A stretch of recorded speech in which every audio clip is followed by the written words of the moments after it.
Hello students, we are going to discuss the universal law of gravitation. Every body of matter attract every other particle of matter with a force which is directly proportional to product of their masses and inversely proportional to square of distance between them. Here we are considering two bodies. The first body whose mass is m1 and second body whose mass is m2. It is separated by the distance r. So with the help of this law we can write F is directly proportional to product of the masses, that is m1 into m2, and F is inversely proportional to square of distance between them. R is the distance between these two bodies, so F is inversely proportional to square of distance between them. So we can write down F is directly proportional to product of masses and inversely proportional to square of distance between them. So we can take here constant, that is G. So we can write F is equals to G m1 m2 divided by r square, where G is known as universal gravitational constant. Now here you have to know the SI unit of G, that is universal gravitational constant. The SI unit of G is Newton meter square per kg square, and its CGS unit is dyne centimeter square per gram square. So these are the units, SI unit and CGS unit. Now what is the value of capital G? G we can take, it is 6.673 into 10 raised to minus 11 Newton meter square per kg square. This is the value of capital G. Now try to understand the vector form of universal law of gravitation. As we have learned the statement already, you know that every particle of matter attract every other particle of matter with a force which is directly proportional to product of the masses and inversely proportional to square of distance between them. Now here we are writing the vector form of it. For that we are taking F is equals to G into m1 m2 divided by r square. That is our formula of universal law of gravitation.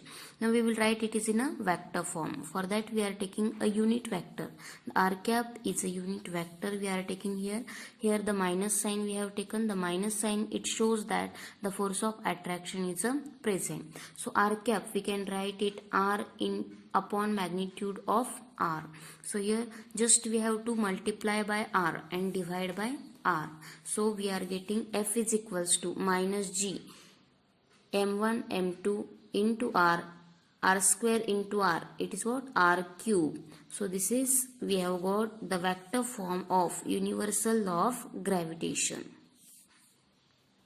Hello students, we are going to discuss the Cavendish experiment.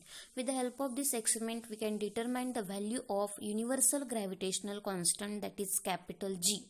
You already know the value of capital G, that is 6.67 into 10 raised to minus 11 Newton meter square per kg square.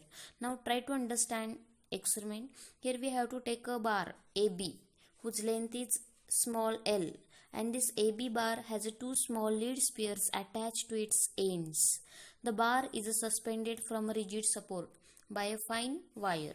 Now we have to take two large lead spheres S1 and S2. Here these two large spheres are brought close to the small ones. Here the equal and opposite force is acting. The big sphere, it attracts the nearby small ones by equal and opposite force.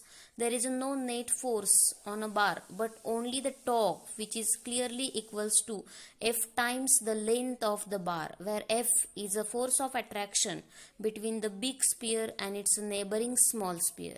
So due to this torque, the suspended wire gets twisted. You will observe here the suspended wire, it gets twisted. So here we can write this equation mathematically. Tau into theta is equals to F into L. As you know already, F is nothing but G capital M small m divided by d square. So d is what here? The distance we have taken here in between the small sphere and big sphere. So here we can determine the capital G, that is tau theta into d square divided by small m capital M into L. So already you know the value of G, that is 6.67 into 10 raised to minus 11 Newton meter square per kg square. So this is Cavendish experiment. Thank you.